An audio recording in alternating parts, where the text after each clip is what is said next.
अरे नाराज कोई नहीं होता भारतीय जनता पार्टी में, जो गया भी है तो वापस आता है, आप समझ के चलिए। हमारे साथ में गठबंधन है, युति है रिपब्लिकन पार्टी की, जिसका मैं लेटर आपको दिखाता हूं। दूसरा है पीपल्स रिपब्लिक पार्टी। ये हम तीनों मिलके गठबंधन में इस शहर में हम चुनाव लड़ने जा रहे हैं और टोटल हमने 87 उम्मीदवार इस शहर में उतारे। हमें विश्वास है कि इस बार पिछली बार से ज्यादा हमारे नगर सेवक चुन के आएंगे और शहर में भारतीय जनता पार्टी का महापौर होगा, क्योंकि अब तक हम नहीं भर पाए थे क्योंकि युति के ऊपर गाड़ी अटकी हुई थी। जब महायुति की बात आई थी तो हमने अपना प्रस्ताव दिया था और फिर शिवसेना ने कहा था कि थाना पैटर्न पे करना चाहिए, तो हमने जो दिया था वो थाना पैटर्न पे ही दिया था। जैसे अगर आप देखेंगे तो थाना में भी शिवसेना ने कुछ जगह भाजपा को दी, क्योंकि भाजपा का जनाधार बड़ा है, तो वह थाने वालों ने भी समझा और अपनी सिटिंग सीटें भी कुछ इसलिए दी क्योंकि जो जनाधार बड़ा है वो भाजपा का बड़ा है इस देश के अंदर, और जो लोक संख्या बड़ी वो भी भाजपा को मानने वाला ग्रुप बड़ा, इसलिए थाना में भी और कल्याण में भी उन्होंने अपनी जगह कुछ भाजपा को दी। हमने भी वही कहा था, खैर लेकिन दोनों ने सम्मानपूर्वक एक दूसरे को प्रस्ताव दिया, होना नहीं होना और बात था। हर पार्टी चाहती है कि हमारी पार्टी का जनाधार बढ़े, इसलिए उस दिशा पे अंतिम कल नहीं हो पाया निर्णय, आखिर में युति नहीं हो पाई, तो सोचा चलो फ्रेंडली लड़ेंगे, अब वो भी लड़े हम भी लड़े। तो आज भारतीय जनता पार्टी ने मीरा भाईंदर के लिए 95 सीट्स के लिए जनता का विश्वास नरेंद्र मोदी जी और देवेंद्र फडणवीस जी के ऊपर पूरा आज भी है। और ये डबल इंजन की सरकार है, अब महापौर बैठने के बाद ट्रिपल इंजन की सरकार होगी, और जब ट्रिपल इंजन की सरकार होती है तो उसकी तेजी आप समझ सकते हो कि विकास की तेजी क्या रफ्तार होगी उसकी। और हमारे टोटल जो कैंडिडेट है उसका हमने टोटल जो महाराष्ट्रियन कैंडिडेट है जो मराठी भाषा बोलते हैं वो 24 है। हम जिसे भूमिपुत्र कहते हैं आगरी समाज, तो आगरी समाज के 15 कैंडिडेट हमारे हैं। मैं गुजराती की बात करूं तो 12 गुजराती हैं। मैं राजस्थानी की बात करूं तो 14 राजस्थानी जैन हैं।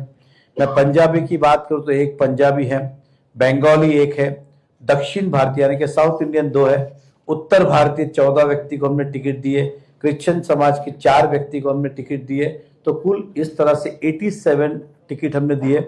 और 2 वार्ड जो नया नगर तरफ आते हैं तो वहाँ पे एनसीपी ने हमसे विनती की थी कि वो वार्ड अगर छोड़े जाए, तो हम गठबंधन नहीं कर पाए, लेकिन 2 वार्ड हमने वहाँ पे छोड़े और हमारे कोई भी उम्मीदवार हमने वहाँ पे नहीं दिए। तो इस तरह से, और वहाँ पे हमारी थोड़ी ताकत भी कम है, तो इस तरह से total 87 candidate Bharatiya Janata party ने, और इसमें से एक हमने आरपीआई को दिया है 18 नंबर वार्ड की जो एक सीट है जो एससी रिजर्वेशन है, वो हमने आरपीआई को दी है। तो बस ये सभी आपको जानकारी मिले और आपके माध्यम से सभी जनता को मिला। हमने पूरी कोशिश की कि सभी समाज को ज़्यादा से ज़्यादा स्थान दे, इसके अंदर बिहारी समाज को भी हमने स्थान दिया है।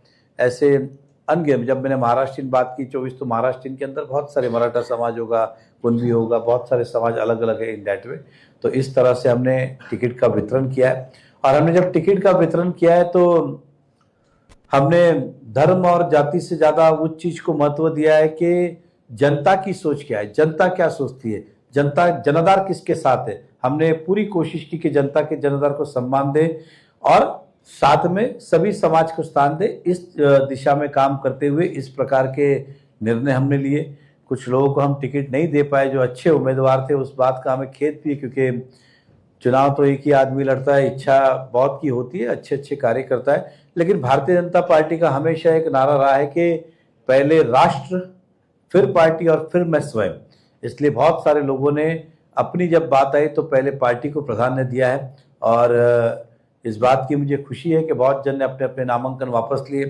कुछ जगह पे अगर भरे भी है तो कल हम उनसे बात करेंगे और उन्हें पूरा हमें विश्वास है कि वो अपना नाम वापस लेंगे। और जिनको हम नहीं दे पाए उसका हम दिल से धन्यवाद करेंगे, और मुझे विश्वास है कि वो सब लोग पूरी ताकत के साथ फिर एक बार भारतीय जनता पार्टी का महापौर बनाने के लिए इस शहर में कार्यरत होंगे। धन्यवाद। नहीं, ये नेचुरल गठबंधन है, इस पे शर्तें नहीं होती है, एक दूसरे का सम्मान होता है। तो ये नेचुरल गठबंधन रहा है। भारतीय जनता पार्टी आरपीआई का रामदास आठवले जी आज एनडीए के मंत्री है, तो स्वाभाविक है ये कोई यहाँ की नहीं, राष्ट्रीय लेवल की हमारी युति है। और जो पीपल्स रिपब्लिक पार्टी कौड़ा साहब ये शुरू से भाजपा के साथ रहे, तो वो जानते हैं कि हमेशा। इस दिन आपकी पहली मरतबा चर्चा की जो आधे घंटे की मीटिंग हुई, उस दिन आपके तरफ से क्या प्रस्ताव था? वही थाना फॉर्मूला था, तो आपने मैंने आंकड़ों में कहा, उन्होंने खाली बातों में कहा, फर्क इतना ही है, आपने आंकड़े क्या 13। उनको देने चाहिए।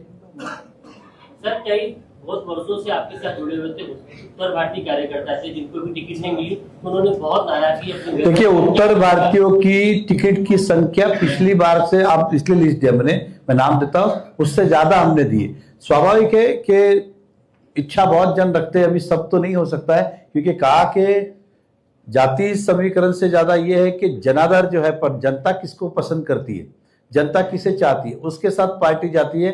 और साथ में ये भी हम ध्यान रखते हैं कि सभी समाज को स्थान मिले। तो उत्तर भारतीय की जहां तक बात है, हमने पिछली बार से ज्यादा ही सीट दिए, कम नहीं दिए, जबकि सीटें उतनी की उतनी है ना। भारतीय जनता पक्ष सर्वेशी पुढे जातच नाही। मैं जनाधार बार बार शब्द क्यों वापर रहा हूं कि जनाधार कहां से पता चलता है, तो भारतीय जनता पार्टी की जितने इच्छुक लोगों ने फॉर्म भरे थे वो पार्टी ऑफिस में गए, उसके ऊपर सर्वे हुआ और जिसके साथ जनाधार था पार्टी ने उनके साथ में न्याय किया। तर तुम्ही आता म्हणाले की 87 जागा तुम्ही लढवणार आहे बीजेपी प्युअर आणि 2 प्रभाग एनसीपीला दिलेत 8 जागा, तर हे 95 झाले, मग आरपीआय ला 18 नंबरची जागा सोडली, एक जागा 96 झाले। नाही, त्या 87 86 आमचे आहेत, एक त्यांची आहे, टीआरपी ला सोडलेले आहेत की आरपीआय? आरपीआय। आरपीआय चे जिल्हाध्यक्ष कुठे आहेत साहेब? अरे बाबा, वो नहीं है तो उनके प्रतिनिधि है ना, महामंत्री। हाँ, मैं भी जिलाध्यक्ष नहीं हूँ। बतौर आपने बोला सम्मान के लिए अपने 8 सीट एनसीपी अजीत दादा पवार के लिए छोड़ी, तो अजीत दादा पवार की पार्टी ने आपके सम्मान के लिए कितनी सीटें छोड़ी? क्या? क्योंकि वो 32 सीटों आधा भाईंदर छोडाय, हे जे संधी त्यातलेच आहे ना, माझ्या घरचे थोडी आहेत। नाही ना, ज्याने इच्छा होती सर्वांनी अर्ज केलं, कारण की आमच्याकडे ती प्रथा आणि परंपरा आहे, अर्ज, मुलाकात, सर्वे, नंतर तिकीट ते त्यांनाच झालंय। क्या वजह? नहीं, कोई, देखिए ऐसा है, गलत रूमर नहीं फैले। वनिता बने भारतीय जनता पार्टी की, मैं जब पार्टी में आया उससे पहले की कार्यकर्ता है और सम्मान पूर्वक कार्यकर्ता है, ना कभी कोई अपेक्षा ना कोई कुछ। एग्जाम्पल, वो इस बार चाहते थे कि प्रभाग 20 से उनकी बेटी को टिकट मिले, इसलिए इच्छा व्यक्त की थी और वो प्रक्रिया चली रही थी। टिकट तो आज नक्की हुआ, उन्हें तबियत कल शुगर, उनको डायबिटीज शुगर बढ़ा और बीपी बढ़ा, इसलिए एडमिट किया गया, इसलिए क्योंकि टिकट तो आज डिक्लेयर हुआ है, तो एडवांस में तो भगवान भी कुछ नहीं करता है। सर सिटी नगर सर कितनी टिकट कटी सर? हाँ, तो आपसे कितने सर सीटें कटी सर? गिना नहीं। सिटी सर मैं बता रहा हूँ 60 आउट ऑफ 24 लोगों की आपने सीटें काटी है, तो आप बोले कि जिसको टिकट जो मेरिट की सब, तो आपके कहने हिसाब से जो 24 लोग तो मेरिट पे बैठे रहे थे? नहीं बैठ रहे, इसलिए तो नहीं दिया। मुझे 24 का आंकड़ा नहीं पता, आप आंकड़ा पकड़ेगा नहीं, एग्री हो सकता है। शांतिनगर व्यापारी वर्ग ने आज देखिए ऐसा है, हर व्यक्ति जो चुनाव लड़ना चाहता है वो वही इच्छा रखता है जिसके पीछे कुछ जनाधार है, चाहे व्यापारी का हो, चाहे बिल्डिंग वाले का हो, चाहे समाज का हो, चाहे अपनी संस्था का हो। तो स्वाभाविक है कि हर व्यक्ति के साथ, तो हर व्यक्ति की इच्छा, मतलब उसको समर्थन करने वाले की इच्छा होती है कि हमारे व्यक्ति को टिकट मिले।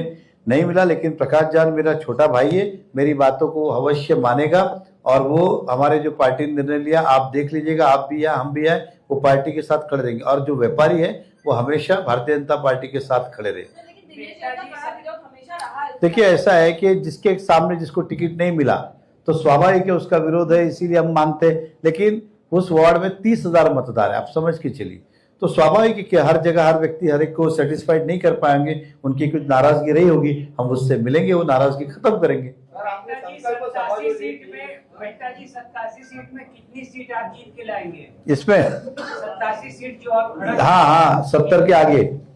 आपने जो संकल्प सभा ली थी उसमें आपने ज्यादातर टारगेट नाम न लेते हुए परिवहन मंत्री प्रताप सरनाईक को किया था और 10% ही आपने शहर के विकास के और आपके विजन के बारे में बताया था।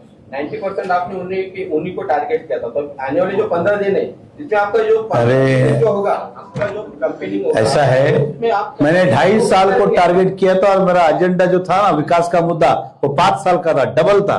तो आप ऐसे मत बोलिए, जो मुद्दे के आप देखिए सारे इस शहर की जो जरूरत है उसके ऊपर हमने प्रकाश डाला और हमारे संकल्प सभा में हमने वो संकल्प लिए कि अब सत्ता आने के बाद ये काम हम करेंगे और जनता के पास अवश्य जो जनहित के मुद्दे हैं या जन विरोध के मुद्दे वो जनता के बीच में रखेंगे और हमें विश्वास है कि जनता उसका सम्मान करते हुए भारतीय जनता पार्टी के साथ खड़ी रहेगी। के मुकाबला किससे होने जा रहा है? टिकट देते टाइम मैन पावर देखी क्या मनी पावर देखी?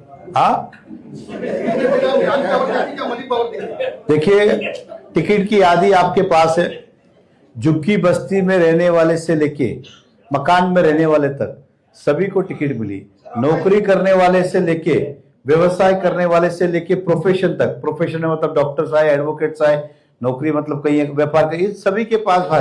और भारतीय जनता पार्टी ने कभी ये पैसे का विषय और क्राइटेरिया, आपको एक आदमी नहीं मिलेगा कि किसी ने आपको कहा होगा कि चाय पिलानी पड़ी टिकट के लिए। अभी पहले साथ में कौन कौन आ रहा था इसलिए पता कर रहा था। अभी हम तीनों का मीटिंग होगी और उनके कुछ एजेंडा होंगे, आरपीआई के, पीआरपी के कुछ होंगे और हमारे कुछ होंगे, उसको लेके करेंगे जल्दी। नाही मी कॉल नाही, त्या दिवशी एकाच वेळी कॉल केलेला आणि मी त्यांना सांगितलं एकदम नम्र भावनी की साहेब आम्ही 4-4 वाजेपर्यंत, आणि तुम्हाला सर्वांना माहिती आहे आम्ही 4 वाजेपर्यंत तिकडे असतो कारण ते लोकांची भेटणार सगळं। आणि त्या दिवशी मी उठलो लेट, तरी सकाळी 8, 8:30 की 9ला फोन केला। मी 10, 10:30 की 11ला उठलेलो। नंतर मला विषय समजला त्याचा, मी जिल्हाध्यक्षांची वाट बघत होतो। मग जसे जिल्हाध्यक्ष आले त्याचा अगोदर मला प्रदेशपंता फोन आला, बोला साहेब, मी ठीक आहे सर। मग मी त्याला फोन करून सांगितलं साहेब 10 मिनिटात आमचे अध्यक्ष आले की फोन करतो। मग दिलीप जैन साहेब आले आणि त्यांनी फोन केला, कारण की प्रताप सरनाईकच्या नावासमोर तुम्ही बघितलं तर जिल्हा अध्यक्ष होते दिलीप जैनजी, माझ्या नावासमोर नरेश मस्के साहेब होते, रविव्याजच्या नावासमोर कोण होते भाई? राजू भोळे, ऐकून घ्या। तर मी आपला छोटा व्यक्ती होता म्हणून त्यांना फोन करणं योग्य वाटलं नाही। मग अध्यक्षांनी सांगितलं भाई, कारण की भारतीय जनता संघटनामध्ये अध्यक्ष हा महत्वाचा असतो, एक समजून घ्या, या पक्षाची परंपरा आहे। मग त्यांना अध्यक्षांनी फोन करावं, कारण की त्या बैठकीमध्ये आमच्याकडे ठीक आहे मला मान सन्मान दिला तरी अध्यक्षाचंच महत्व असतात। एबी फॉर्म दिले गेले तरी अध्यक्षांनी दिले। उदाहरण सांगतो, सगळे यादी पाठवले उमेदवार अध्यक्षांनीच केली, मतलब जे काय अल्टिमेटली सायनिंग ऑथॉरिटी अध्यक्षच आहे। म्हणजे उद्या ते युती करायची असली असती तर ठराव जो झाला असता तर अध्यक्षांनीच केला असता। त्याने बघा त्यांना ते फॉर्मेलिटीज करायची होती। अरे नाराज कोई नहीं होता भारतीय जनता पार्टी में, जो गया भी है तो वापस आता है, आप समझ के चलिए। देखिए मुकाबला से ज्यादा मैं ये कहूंगा कि भारतीय जनता पार्टी को वोट क्यों दे, ये मुद्दा लेके हम जनता के बीच में जाएंगे तो हम तो जनता के बीच में जा रहे, किसी से मुकाबला करने या किसी से लड़ने थोड़ी जा रहे। जनता हमें फिर एक बार मीरा भाईंदर की कमान दे ताकि हम शहर का विकास करें,